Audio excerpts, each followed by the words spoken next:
Hello, student, and welcome to the course Urban Rail Transit Tracks, Stations and Yards. In this lesson, we will learn about the basic knowledge of urban rail transit lines. Urban rail transit routes have several distinct characteristics. Firstly, once these routes are established, they become challenging to modify, necessitating careful long-term planning during the design phase. Secondly, these routes typically feature double tracks, and there are usually no sidings within the stations. Lastly, stations among these routes are spaced relatively closely, with approximately 1 kilometer intervals in urban areas and roughly 2 kilometer intervals in suburban regions. These features collectively define the fundamental aspects of urban rail transit line infrastructure. The spatial arrangement of urban rail transit routes includes three main forms: underground lines, surface lines, and elevated lines. Among these, elevated and underground lines are fully enclosed, while surface lines are semi-enclosed. Urban rail transit underground lines are typically constructed in the busy central areas of cities, as they have the least impact on the urban environment. Surface lines, on the other hand, are the most cost-effective and are usually laid on suitable urban roads or in suburban areas. To ensure the rapid operation of urban rail transit vehicles, surface lines are typically designed as dedicated lanes and, when intersecting with city roads, are often elevated or designed as overpasses. Elevated lines fall between surface and underground options, maintaining a dedicated lane format, requiring less land and causing less disruption to urban traffic. The choice of these three deployment methods should be based on factors such as overall urban planning, urban road conditions, surrounding buildings, population density, the environmental conditions of the areas the route crosses, engineering and technical requirements, and cost considerations. Generally, urban rail transit lines in city centers are laid as underground lines, while suburban areas may have surface or elevated lines depending on local conditions.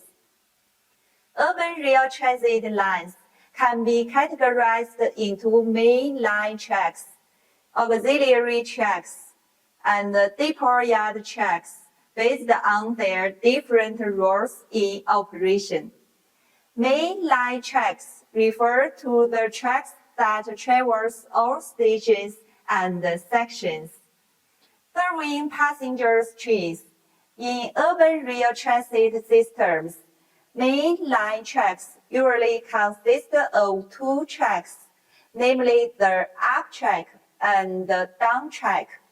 Under normal circumstances, trains on the main lines follow a bidirectional, single-track operation.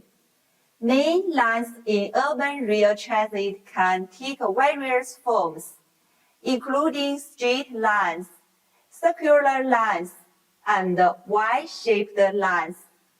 Straight line routes encompass diameter lines that traverse city centers and radiating lines extending from city centers. It's important to note that when referring to straight lines here, it doesn't necessarily mean geometrically straight, because the lines actually include curved sections. Most urban rail transit lines fall into the straight line. Circular lines encircle urban areas and connect end to end. For example, Chengdu Metro Line 7 is a circular line. Chengdu Metro Line 7 operates as a single circular line, and to address the characteristic of no terminal station on the circle, it introduces the concept of inner or outer loops. Trains on the inner loop move clockwise, while the outer loop trains run in the opposite direction.